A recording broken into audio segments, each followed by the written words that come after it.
Welcome my friends.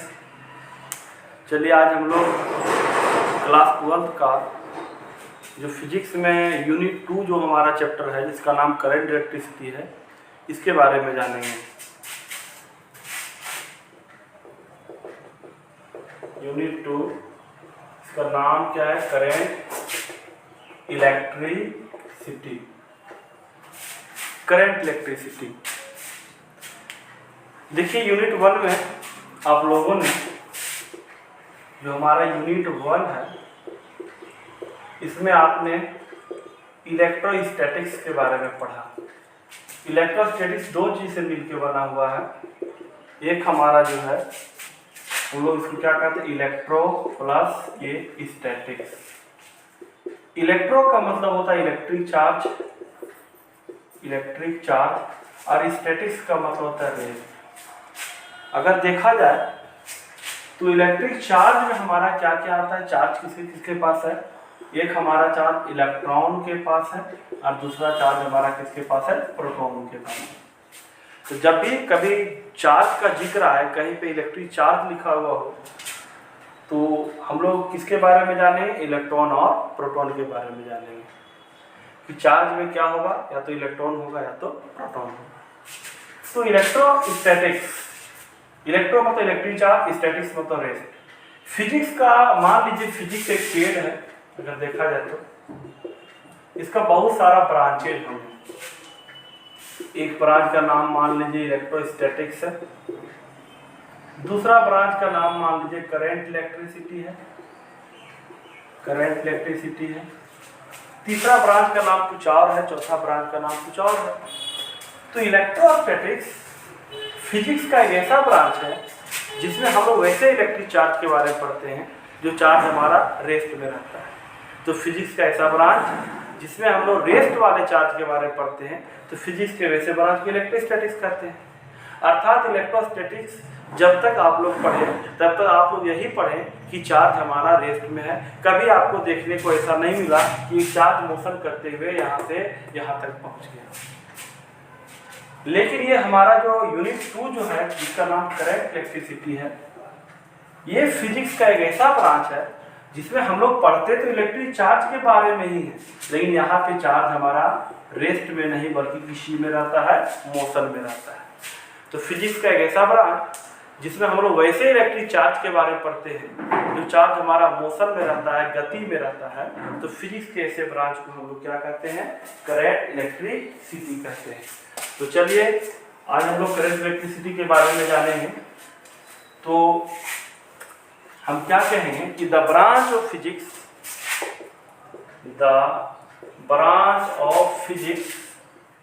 Physics का एक ऐसा branch which deals with the study of electric charges at rest, at motion is called current electricity. तो ये आपको हमेशा ध्यान में रखना है कि जब तक आप लोग करंट इलेक्ट्रिसिटी पढ़िएगा तो इसमें चार्ज आपका किसी में रहेगा? मोशन में रहेगा। तो फिजिक्स का एक ऐसा ब्रांच जिसमें हम लोग वैसे इलेक्ट्रिक चार्ज के बारे में पढ़ते हैं जो चार्ज हमारा मोशन में रहता है। तो फिजिक्स के ऐसे ब्रांच को हम लोग क्या कहते हैं? करंट इलेक्ट्रिसिटी कहते हैं। तो जस्ट ये हमारा इलेक्ट्रोस्टैटिक्स से जस्ट हमारा अलग है। उसमें हम लोग रेस्ट वाले चार्ज के बारे में पढ़ते थे और इसमें हम लोग मोशन वाले चार्ज के बारे में पढ़ते। तो नाम में ही है करंट इलेक्ट्रिसिटी, ठीक है। तो सबसे पहले चलिए हम लोग जानेंगे करंट होता क्या है, करंट किसको कहते हैं। करंट का हिंदी धारा होता है। आप लोग करंट का मतलब समझ लेते होंगे क्या? Electric current. लेकिन मेरे भाई करंट का मतलब इलेक्ट्रिक करंट हमारा नहीं होता है। करंट का मतलब धारा होता है। धारा किसको बोलते हैं? लगातार अगर कोई चीज बह रहा है, फ्लो कर रहा है, उसको धारा कहते हैं। जैसे पानी अगर लगातार फ्लो करता है तो वो जल की धारा है। हवा अगर लगातार फ्लो करता है, बहता है, तो वायु की धारा है। इसी तरह से कंडक्टर के अंदर में अगर चार्ज फ्लो करता है तो हमारा इलेक्ट्रिक करंट है। हवा लगातार बहा उसको एयर करंट कहेंगे। वाटर लगातार अगर फ्लो कर रहा है तो उसको वाटर करंट कहेंगे। ठीक है, अर्थात करंट का मतलब क्या होता है? करंट का मतलब तो लगातार बहना। क्या होता है? लगातार फ्लो करना। बात क्लियर है? अगर कंटिन्यूअस फ्लो ऑफ एनीथिंग, लगातार अगर कोई चीज फ्लो कर रहा है बह रहा है, उसको करंट कहते हैं। इसीलिए हम लोग हवा को क्या कहते हैं? हवा लगातार फ्लो कर रहा है तो उसको एयर करंट कहते हैं। वाटर लगातार फ्लो कर रहा है तो उसको वाटर करंट कहते हैं। और अगर कोई कंडक्टर है, कोई तार है और इसके अंदर में चार्ज अगर लगातार फ्लो कर रहा है पानी के जैसा, तो हमारा क्या बनता है मेरे भाई? इलेक्ट्रिक करंट बनता है। तो चलिए हम आशा करते हैं आप लोग करंट के बारे में बढ़िया से जान गए होंगे। तो करंट इलेक्ट्रिसिटी अगर पढ़ें और इलेक्ट्रिक करंट के बारे में ना जाने तो हमारा क्या होगा? वो चैप्टर हमारा क्लियर नहीं होगा। तो करंट इलेक्ट्रिसिटी के अंतर्गत हम लोग सबसे पहला जो टॉपिक जानेंगे, ये टॉपिक हमारा क्या है? करंट इलेक्ट्रिक करंट, विद्युत धारा। इसको हम लोग कैपिटल आई से रिप्रेजेंट करते हैं, कहीं कहीं स्मॉल आई से भी रिप्रेजेंट किया जाता है। तो चलिए हम लोग जानेंगे किसके बारे में? इलेक्ट्रिक करंट के बारे में। देखिए, ये मान लीजिए कंडक्टर है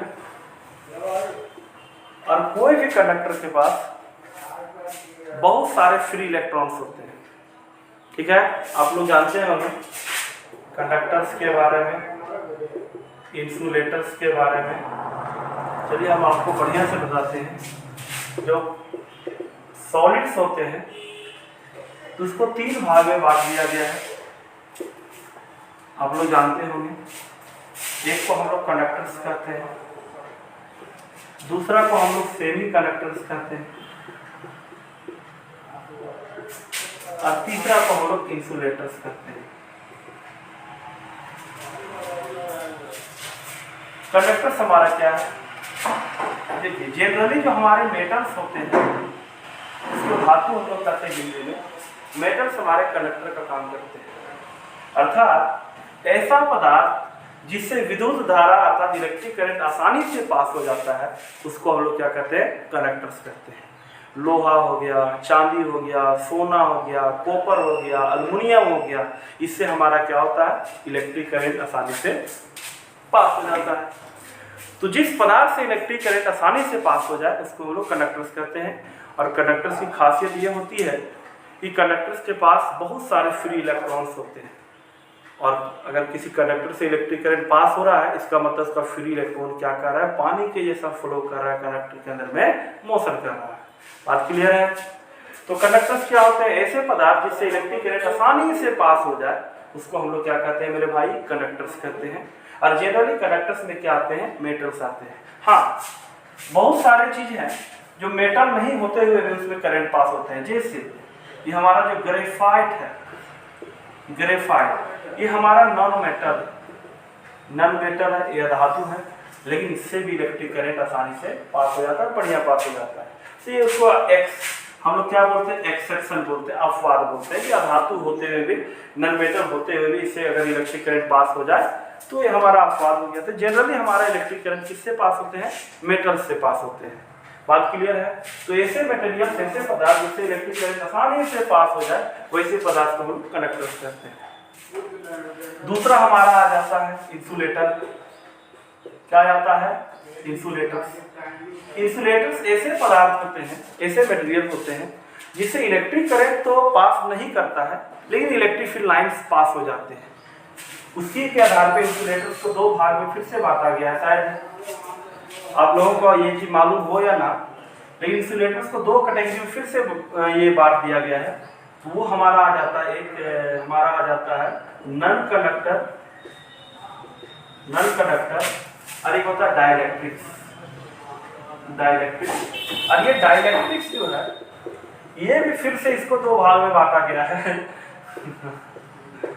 अगर आप डिटेल से देखें इसको, तो डाइलेक्ट्रिक्स को फिर से 2 भाग में बांटा गया है। एक का नाम हमारा क्या है? एक का नाम हमारा पोलर डाइलेक्ट्रिक्स है, और दूसरा हमारा नॉन पोलर डाइलेक्ट्रिक्स है। तो चलिए बारी बारी से जानते हैं। कंडक्टर्स के बारे में हम लोग जान गए कि ऐसे मटेरियल, ऐसे पदार्थ जिससे इलेक्ट्रिक करंट आसानी से पास हो जाए, ऐसे मटेरियल्स को हम लोग कंडक्टर्स कहते हैं। इंसुलेटर ऐसे मटेरियल्स होते हैं, अभी तत्काल के लिए हम यही जानेंगे मेरे भाई, क्योंकि इसके बारे में पिछला चैप्टर में हमने पढ़ा चुका है, ठीक है। तो इंसुलेटर्स जो हमारा होता है वो क्या होता है, ऐसे पदार्थ जिससे इलेक्ट्रिक करंट पास नहीं होता है उसको इंसुलेटर्स कहते हैं। जनरली यही जानना है आपको, बात क्लियर है। बाकी इलेक्ट्रोस्टैटिक्स में हम लोग जो जाने वो जानेंगे। इंसुलेटर ऐसे मटेरियल्स होते हैं, पदार्थ होते हैं जिससे इलेक्ट्रिक करंट पास नहीं होता है।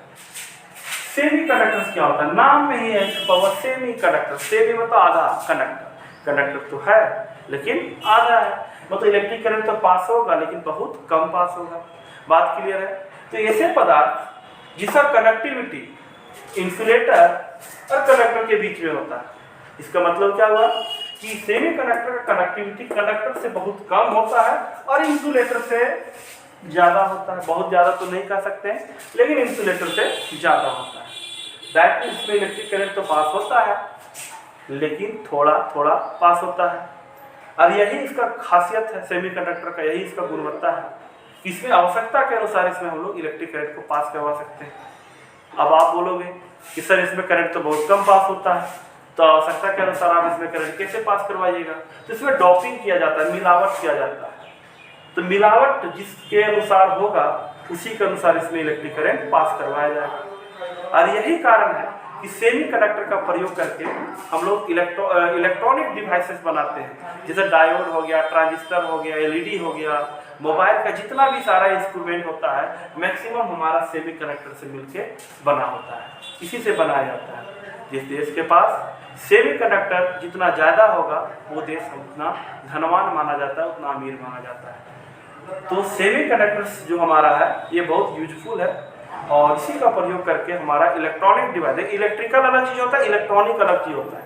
सेमी कंडक्टर से बना हुआ डिवाइस को इलेक्ट्रॉनिक डिवाइस कहते हैं। इलेक्ट्रिकल तो आप जान ही रहे जिसमें वो, ठीक है, इलेक्ट्रॉनिक्स की बात कर रहे हैं, इलेक्ट्रॉनिक डिवाइसेस, इलेक्ट्रॉनिक, शायद ये बात आप लोगों को आज ही मालूम चला होगा कि इलेक्ट्रॉनिक डिवाइस किसको बोला जाता है, नहीं तो आप लोग इलेक्ट्रिकल डिवाइस को भी इलेक्ट्रॉनिक कहते हैं। जैसे पदार्थ ऐसा इंस्ट्रूमेंट जो सेमी कंडक्टर से मिलकर मतलब इसको इलेक्ट्रॉनिक डिवाइस कहते हैं।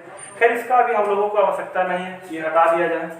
तो कंडक्टर और इंसुलेटर, जिसमें करंट पास होगा वो कंडक्टर है, जिससे करंट पास नहीं होगा इंसुलेटर है। बस आपको इतना ही जानना है।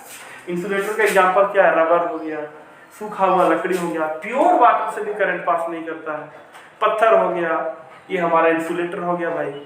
कंडक्टर का एग्जाम्पल क्या है, अब जान रहे लोहा, चांदी, सोना, ठीक है, कॉपर, इससे इलेक्ट्रिक करंट बढ़िया से पास हो जाता है, एल्युमिनियम। लेकिन सबसे बढ़िया करंट किससे पास होता है, तो सिल्वर से।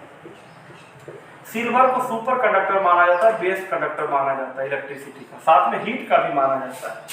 इससे इलेक्ट्रिसिटी भी बढ़िया पास हो जाता है और हीट भी बढ़िया हमारा पास हो जाता है। तो सबसे बढ़िया अगर किसी चीज से इलेक्ट्रिक करंट पास होता है तो हमारा सिल्वर है। तो आशा करते हैं आप लोग कंडक्टर्स और इंसुलेटर्स के बारे में समझ गए होंगे। तो चलिए अब हम लोग क्या जानेंगे, इलेक्ट्रिक करंट के बारे में। इलेक्ट्रिक करंट हमारा होता क्या है।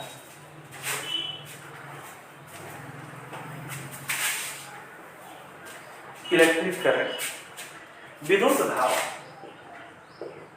इलेक्ट्रिक करंट, विद्युत धारा, इसको हम लोग कैपिटल आई से रिप्रेजेंट करते हैं। तो ब्रैकेट में हम लोग लिख सकते हैं कैपिटल आई बड़ा है। देखिए मान लेते हैं ये हमारा कोई कंडक्टर है और हर एक कंडक्टर का एक क्रॉस सेक्शनल एरिया होगा। अब पतला से पतला तार ले लें तो उसमें देखिएगा गोल रहता है, उसका कुछ ना कुछ क्रॉस सेक्शनल एरिया रहता ही है। अगर हम वायर बोले तो इसमें भी एक क्या है, क्रॉस सेक्शनल एरिया है। देखिए ये वाला क्या है, क्रॉस सेक्शनल एरिया है मेरे भाई, ठीक है। तो ये हमारा मान लिया जाए हमारा क्या हो गया, कंडक्टर हो गया, और ये कंडक्टर का क्रॉस सेक्शनल एरिया हो गया। तो किसी कंडक्टर के क्रॉस सेक्शनल एरिया से प्रत्येक सेकेंड में जितना चार्ज हमारा फ्लो करता है उसी को हम क्या कहते हैं मेरे भाई, इलेक्ट्रिक करंट कहते हैं। तो कोई बोलेगा इलेक्ट्रिक करंट क्या है, तो हम क्या कहेंगे, rate of flow of charge. क्या बोलेंगे, rate of flow of charge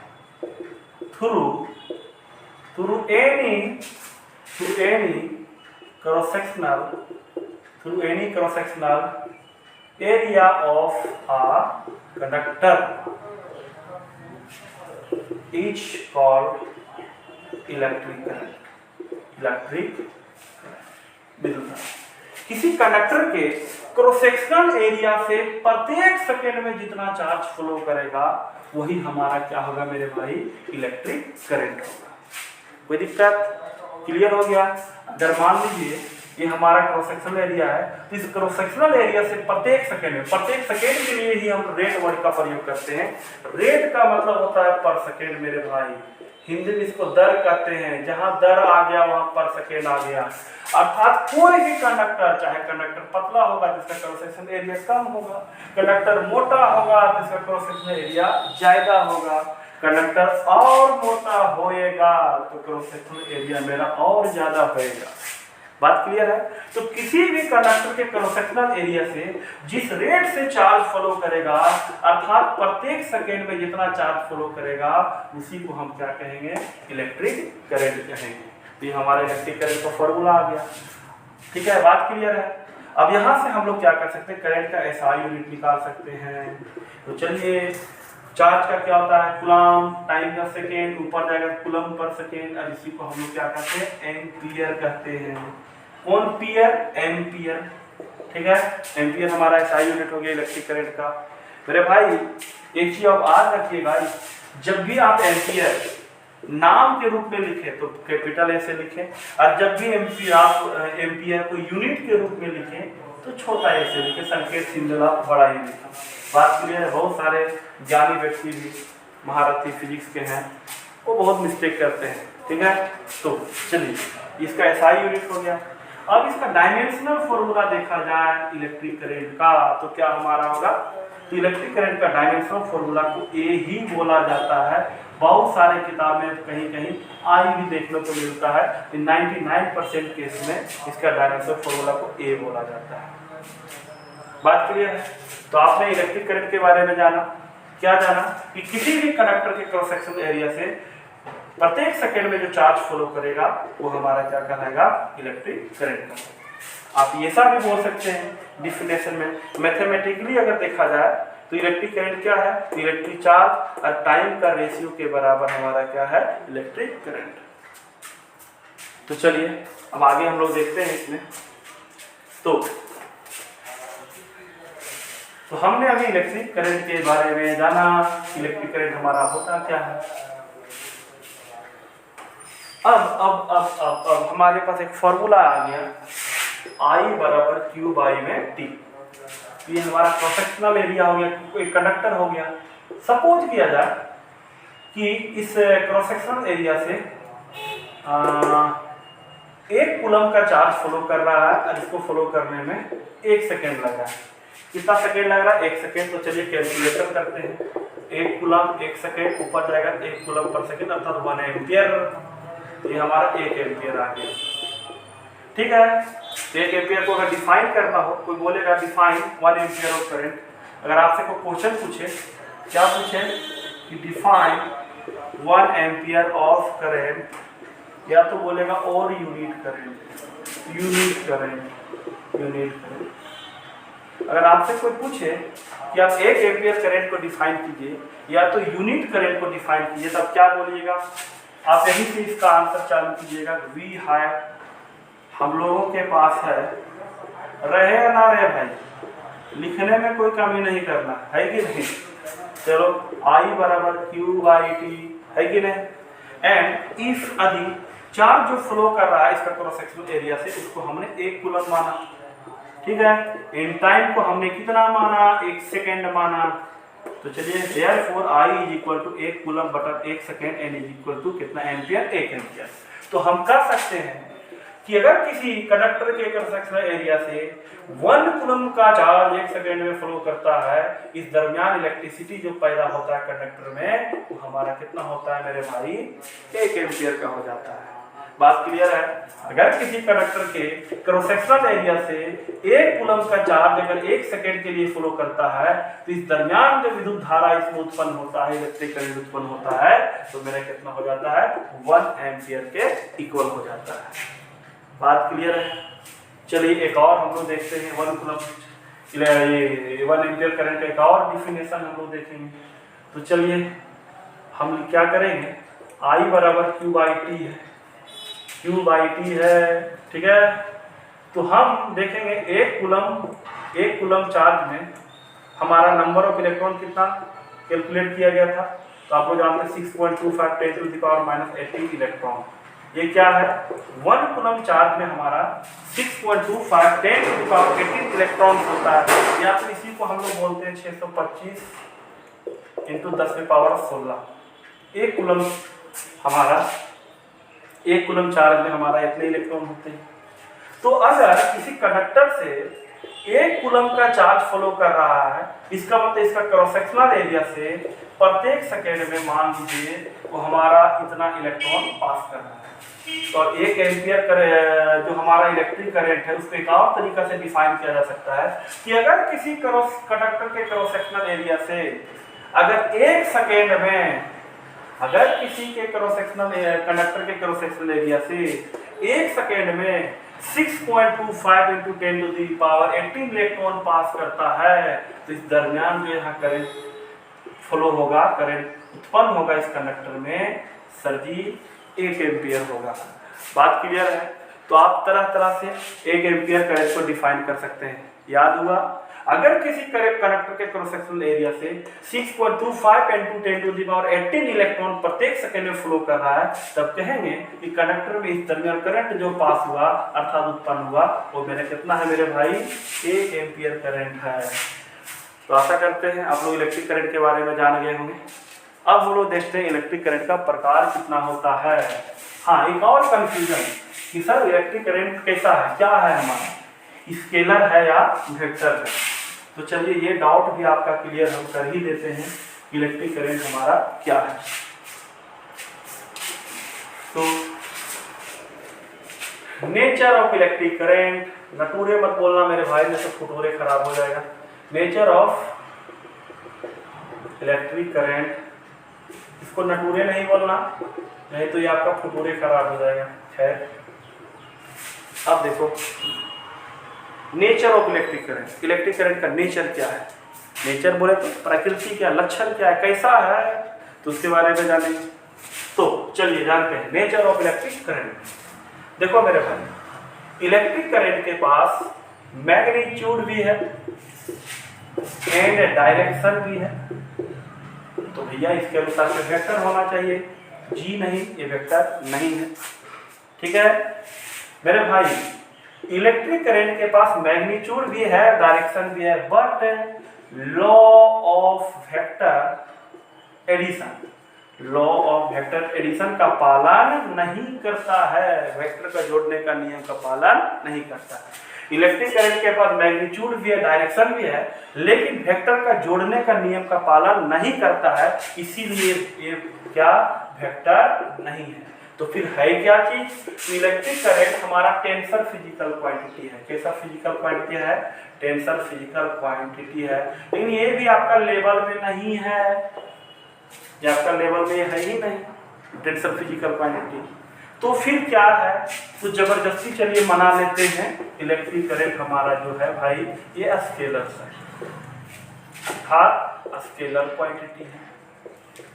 आपका अगर एग्जाम में क्वेश्चन आए इलेक्ट्रिक करंट कैसा क्वांटिटी है, तो आपको क्या लिखना है, स्केलर क्वांटिटी है। बात क्लियर है। अगर एग्जाम में बोर्ड के एग्जाम में है तो आपको क्या लिखना है, स्केलर क्वांटिटी। तो चलिए इसका कहानी हम आपको बताते हैं। इलेक्ट्रिक करंट के पास मैग्नीट्यूड भी है और डायरेक्शन भी है, उसके बावजूद भी ये हमारा वेक्टर क्वांटिटी नहीं है, क्योंकि ये लॉ ऑफ वेक्टर एडिशन का पालन नहीं करता है। तो हमका एक्चुअली ये हमारा tensor physical quantity. Tensor physical quantity क्या होता है, जो ना ही स्केलर और ना ही वेक्टर, उसको टेंसर फिजिकल क्वांटिटी कहते हैं। टेंसर फिजिकल क्वांटिटी का खासियत क्या होता है, इसको स्केलर के साथ रखिएगा तो स्केलर के जैसा बिहेव करेगा, वेक्टर के साथ रखिएगा तो वेक्टर के जैसा बिहेव करेगा। लेकिन सिंपलिसिटी के लिए क्लास 12 तक में हम लोग इलेक्ट्रिक करंट को स्केलर क्वांटिटी मान करके चलते हैं। दैट मीन्स इलेक्ट्रिक करंट हमारा क्या है, स्केलर क्वांटिटी है। बात क्लियर। तो ये भी क्लियर हो गया, कंफ्यूजन दूर हो गया कि इलेक्ट्रिक करंट हमारा क्या है। तो अब हम लोग देखते हैं types of electric current. Types of electric current, types of electric current, electric current का प्रकार, इलेक्ट्रिक करंट का प्रकार। देखिए इलेक्ट्रिक करंट का बहुत सारे प्रकार है। देखिए अगर कहीं आपको जोर देकर को पूछ रहा है बताइए इलेक्ट्रिक करंट कितना प्रकार का होता है, जबरदस्ती डंडा लेकर पूछ रहा है बताओ इलेक्ट्रिक करंट कितना प्रकार का है, उसको बोलना भाई 2 प्रकार का है। बोलेगा कौन कौन, बोलना है डायरेक्ट करंट, ठीक है, जिसको हम लोग डिस्ट्रिक्ट कमिश्नर कहते हैं, डीसी कहते हैं। अरे भाई डिस्ट्रिक्ट कमिश्नर नहीं, इसको डीसी बोलते हैं। दूसरा हमारा अल्टरनेटिंग करंट है, जिसको हम लोग ओएसी बोलते, सॉरी एसी बोलते हैं, ओएसी नहीं एसी बोलते हैं। बात क्लियर है। करंट तो मुख्यतः हमारा 2 ही, ठीक है, डीसी और एसी। बाकी सिचुएशन को देखते हुए, जगह का देखते हुए, ठीक है, वो अलग अलग प्रकार से इसको बांटते हैं। लेकिन करंट तो 2 ही प्रकार है, एसी और डीसी। बशर्ते हम लोग नॉलेज के लिए इसको 3 भाग में जनरली अभी तत्काल के लिए बांट करके देखते हैं। तो इलेक्ट्रिक करंट का 3 प्रकार है। तो क्या क्या हम लोग कह सकते हैं, एक हम लोग कह सकते हैं एसटीडी डायरेक्ट करंट। दूसरा जो हमारा है उसको हम लोग कहते हैं वेरिएबल करंट। तीसरा जो हमारा है वो हमारा है अल्टरनेटिंग करंट, इसको एसी कहते हैं, हमारा डीसी। तो चलिए सबसे पहले हम लोग जानेंगे एसटीडी डायरेक्ट करंट के बारे में। एसटीडी डायरेक्ट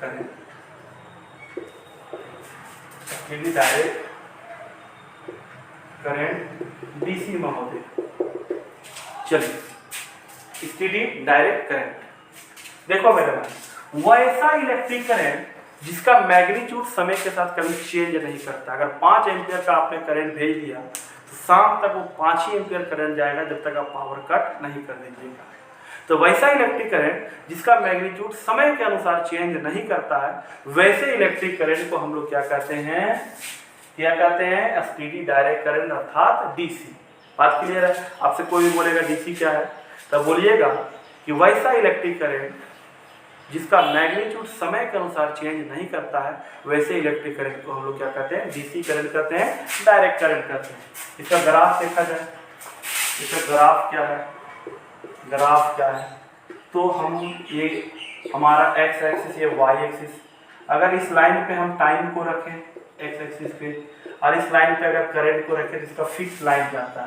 क्योंकि भैया मैग्नीट्यूड सुबह में 5 एम्पियर, शाम में 5 एम्पियर, दोपहर में, अच्छा वो क्या कहते हैं, फरवरी के 29वां दिन में भी उतना ही है, अर्थात मेरे मरने के टाइम में भी उतना ही है।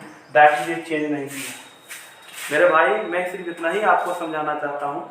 वैसा इलेक्ट्रिक करंट जिसका मैग्नीट्यूड कभी चेंज नहीं करता है समय के अनुसार, समय देखिए 1 second, 2 second, 3 second, 50 second, 200 second, 5 साल मैग्नीट्यूड चेंज नहीं किया जब तक आपने उसको बंद नहीं किया। तो वैसा इलेक्ट्रिक करंट जिसका मैग्नीट्यूड समय के अनुसार चेंज नहीं करता है उसको एसटीडी डायरेक्ट करंट कहते हैं। अब देखा जाए दूसरा जो हमारा है मेरे भाई, उसका नाम है वेरिएबल करंट। क्या नाम है, वेरिएबल करंट। ये पलटू राम है, पलट जाता है, अर्थात इसका मैग्नीट्यूड समय के अनुसार क्या करता है, चेंज कर जाता है।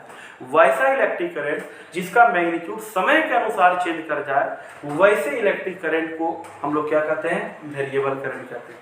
कभी मैग्नीट्यूड 10 एम्पियर हो जाए, कभी 4 एम्पियर हो जाए, कभी 6 एम्पियर हो जाए, कभी 15 एम्पियर हो जाए। बात क्लियर है। तो वैसा इलेक्ट्रिक करंट जिसका मैग्नीट्यूड जो हमारा होता है समय के अनुसार क्या कर जाए, चेंज कर जाए, वैसे इलेक्ट्रिक करंट को वेरिएबल करंट कहते हैं। नाम में ही है वेरिएबल, बदलने वाला।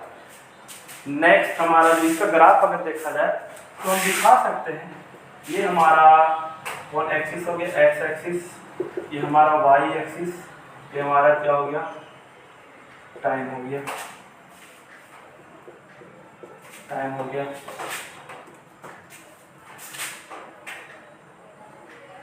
ये हमारा टाइम कुछ है, करंट कुछ है। इस लाइन पे हम करंट को दिखा देंगे।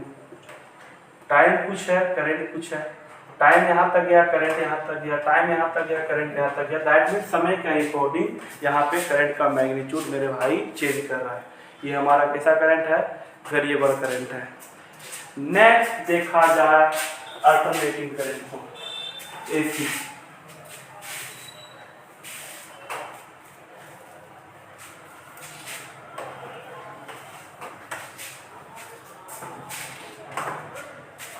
तो अल्टरनेटिंग करंट, एसी करंट, इसके बारे में हम आपको यूनिट 4 में डिटेल से पढ़ाएंगे। Electromagnetic induction and alternating current में अल्टरनेटिंग करंट पर एक पूरा चैप्टर ही हमको पढ़ाना है, तो उसमें पढ़ाएंगे। तत्काल के लिए हम आपको बता देते हैं कि ये मान लीजिए हमारा एक्स एक्सिस है, ये हमारा वाई एक्सिस, ये हमारा वाई डैश। देखो मेरे भाई, अल्टरनेटिंग का ये हाँ, इसको थोड़ा सा बढ़िया से बना लेते हैं हम लोग।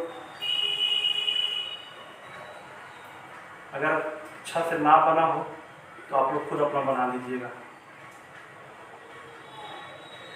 बना आपको बना हम नहीं मांग रहे हैं, ठीक है। चलो, ये वाई हो गया, ये वाई डैश हो गया। इस लाइन पे मेरे भाई क्या है, इस लाइन पे मेरे भाई टाइम है, ठीक है।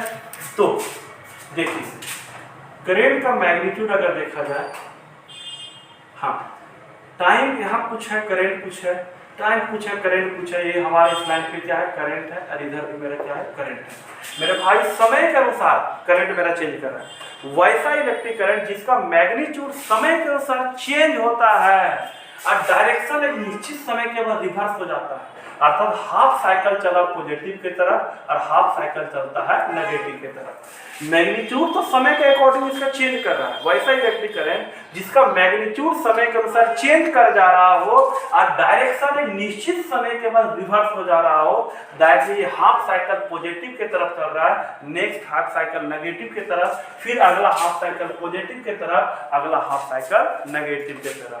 तो डायरेक्शन इसका क्या हो जाता है, हम कह सकते हैं इसका जो डायरेक्शन है ये पीरियोडिकली मतलब निश्चित टाइम में, ठीक है, पीरियोडिकली क्या हो जाता है, रिवर्स हो जाता है। तो वैसा इलेक्ट्रिक करंट जिसका मैग्नीट्यूड समय के अनुसार चेंज करे लेकिन डायरेक्शन पीरियोडिकली रिवर्स हो जाए, हाफ साइकिल पॉजिटिव की तरफ और अगला हाफ साइकिल नेगेटिव की तरफ चले, वैसे इलेक्ट्रिक करंट को भैया हम लोग एसी करंट कहते हैं, अल्टरनेटिंग करंट कहते हैं। तो चलिए, हम आशा करते हैं आप लोग करंट इलेक्ट्रिसिटी का फर्स्ट क्लास काफ़ी इंजॉय कीजिएगा। नेक्स्ट वीडियो जल्द आप लोगों के पास में पहुंच जाएगा, तब तक आप इतना बढ़िया से इसको पढ़ लीजिए, इसको याद कर लीजिए। नोट्स आप लोगों को यूपीसी हजारीबाग नाम का टेलीग्राम चैनल में प्रोवाइड करवा दिया जाएगा। धन्यवाद।